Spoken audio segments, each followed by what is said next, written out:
O FJ Doc de hoje será um pouco diferente.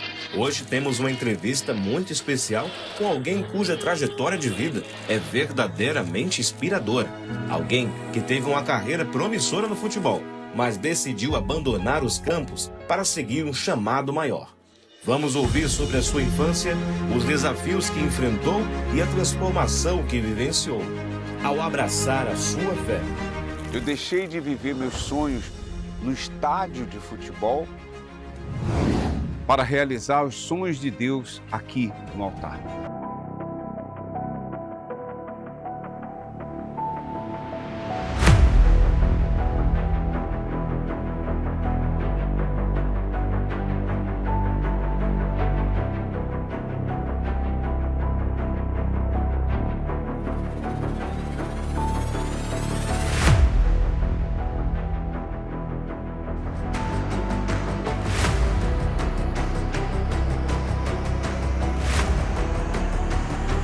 FJU Doc.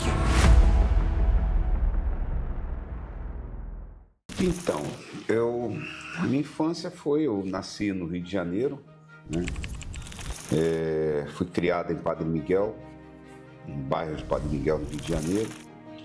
E a minha infância foi tranquila. Eu sou o caçula de 7 irmãos, então cheguei um pouquinho atrasado. Minha mãe já tinha uma certa idade quando eu nasci, então o xodó todo era o mais novo. Eu curti bem a minha infância. Quando chegou aos 15 anos, eu jogando futebol, ainda não profissional, mas jogando futebol, e a minha chegada na igreja foi exatamente em 79, né?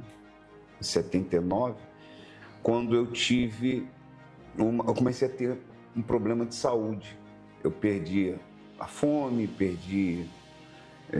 comecei a me debilitar, comecei a perder as forças da perna. Eu não conseguia ficar em pé, só conseguia ficar sentado e não sabia por quê. E toda vez que minha mãe me levava no médico, o médico não detectava nenhum problema. E aí minha mãe me convidou para ir na igreja. Tá bom, minha mãe falou, meu filho, tem uma igreja muito boa ali, eu tô indo, tô começando aí, tô gostando muito, tá? Você não quer ir lá comigo pra você receber uma oração? Eu falei, tá bom, mãe, eu vou, eu quero ficar livre disso, eu quero voltar a jogar meu futebol, estudar, que eu estudava também, tá? Foi quando eu fui na igreja e ali no primeiro dia que eu tive, coloquei os pés na igreja do Padre Miguel. E eu cheguei lá e esse pastor começou a orar, fazer o culto, começou a orar e eu comecei a passar mal. Uma revolução dentro de mim, uma ânsia de vômito e morri de vergonha. Minha mãe também morreu de vergonha, mas saí dali livre, curado. Minha primeira experiência foi no Bangu, fiz alguns testes no Vasco da Gama, no Botafogo, fui aprovado na época. Até que veio uma oportunidade, eu já estava com 17 anos de idade, veio uma oportunidade para mim fazer um teste lá no Campo Grande. Foi um ano assim muito bom para mim.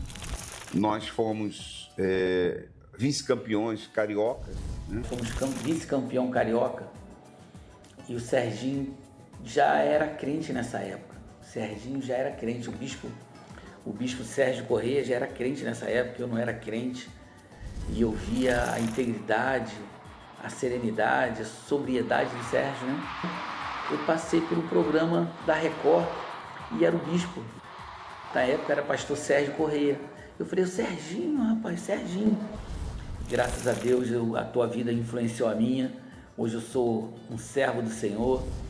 E perdemos para o Flamengo na decisão, lá por pênaltis e tal. E eu fui convocado para a seleção brasileira na época de juvenil. Hoje, para quem entende, é a seleção brasileira de sub-17. Me falaram, olha, você está cogitado para ser convocado para a seleção. Então eu fiquei doido, né? Fiquei muito feliz. E eu ia na igreja, assim, aí se eu ia 1, 2 vezes, eu passei aí todo dia. E realmente eu fui convocado para a seleção. Fizemos 2 jogos. E na próxima convocação, aí veio a parte triste. Eu não fui convocado. parece que o mundo, o meu chão saiu debaixo dos meus pés. Eu fiquei assim muito, mas muito, muito triste. E até sair da igreja, né? Vou revelar aqui. Saí da igreja. Eu não entendi a princípio por que eu fiz tantas coisas, né? E Deus não me deu essa bênção, essa vitória. Eu frequentava a igreja, mas vivia a minha vida errada lá fora. Continuava vivendo a minha vida errada lá fora. Então, Deus não permitiu que eu seguisse, né, sendo convocado. São várias convocações até chegar à competição oficial. Eu me tornei profissional no Campo Grande, depois fui jogar no Figueirense, Santa Catarina, e depois de Figueirense fui para Minas Gerais, jogar na época a Flamengo de Varginha, né? O último clube que eu joguei foi, antes de entrar na obra, foi em Mato Grosso do Sul, em Dourados. Eu já estava com 23 para 24 anos e eu já era obreiro, eu já era casado, a Deise também já era obreira. Fomos vice-campeões lá e eu fui muito bem na competição. Na época fui o melhor jogador da competição. Foi quando eu recebi a notícia que eu ia ser contratado pelo São Paulo. Eu falava para Deus que eu queria que Ele me abençoasse na minha profissão. Uma coisa natural, todo mundo quer ser abençoado na sua profissão. Só que quando eu estava lá jogando, um detalhe importantíssimo, eu já fazia reunião. E isso começou a mexer comigo, porque eu comecei a perceber que quando eu estava dentro do campo, eu me sentia um peixe fora d'água, né? E quando acabava o jogo, que eu ia lá fazer a reunião, eu me sentia assim, encaixado. Eu me sentia, parece que eu tinha me encontrado quando eu estava ali fazendo a reunião. Eu falava assim, Senhor, o que o Senhor quer de mim? Se o Senhor me quer no futebol, o Senhor tem que me abençoar para me poder glorificar Teu nome. Mas se o Senhor não me quer no futebol, então eu tinha receio de falar assim, e me quer na obra? Eu tinha receio de falar isso. Eu dizia assim, mas se o Senhor não me quer no futebol, então me diga o que o Senhor quer de mim. Eu me lembro que teve uma concentração de fé no Maracanã com o Bispo Macedo, participei, trabalhei como obreiro nessa concentração, num domingo de manhã, 9 horas da manhã. Quando chegou na segunda-feira, eu fui trabalhar na igreja, o meu pastor, que hoje é o Bispo Francisco Neto, que está lá em Paraná, ele me chamou no canto e fez uma pergunta para mim.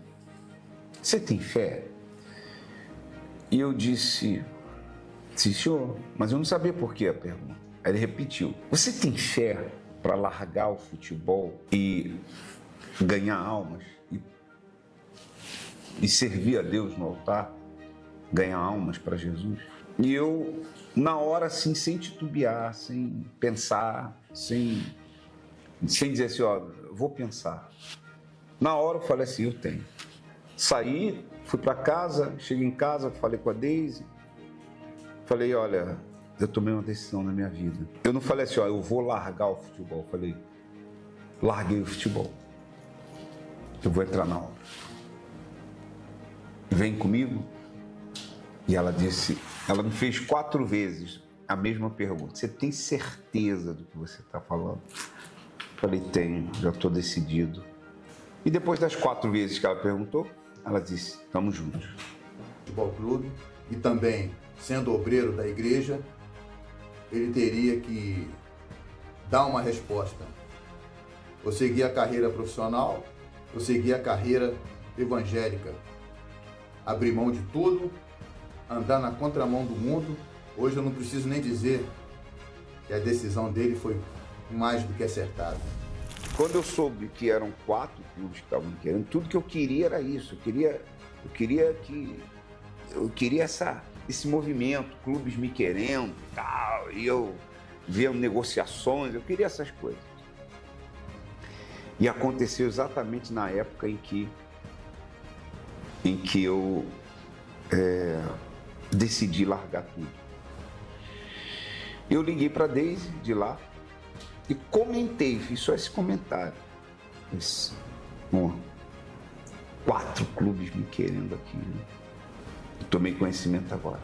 Aí a resposta dela: olha, se você decidiu, se você voltar atrás, você vai voltar sozinho. Eu não volto mais atrás. Falei, não, que isso? Quem disse que eu queria voltar atrás? Não, a gente vai seguir em frente. E seguimos em frente. Ah, você não tem a dúvida. A diferença é quilométrica. A diferença é entre o céu e a terra, a quilometragem. A honra do futebol, a honra de você fazer um gol, a honra de você ganhar um campeonato, a honra de você ganhar um jogo, essas coisas tudo realmente são reais aqui nesse mundo, né? Mas nem se compara com a honra de servir a Deus. Tudo passa, mas servir a Deus, a honra de ser servo de Deus, é uma honra que não passa, uma honra que se perpetua, né? Por toda a eternidade. Paz, felicidade, alegria, aquela certeza, né, de que eu fiz a melhor escolha da minha vida. A Igreja Universal me formou, a Igreja Universal me ensinou, a Igreja Universal me fez ser homem de Deus, porque eu nasci de novo. Passei a ter nova perspectiva de vida, passei a ter a certeza da minha salvação e, sobretudo, ela me ensinou a ser servo. A Igreja Universal, para mim, é abaixo do Espírito Santo, abaixo da nossa comunhão com Deus. Ela é uma mãe para nós. Excelente obra você almeja. Se você que está me ouvindo agora, me assistindo, você é jovem, e arde dentro de você, lá no fundinho, esse desejo de fazer a obra, é a melhor coisa que você faz.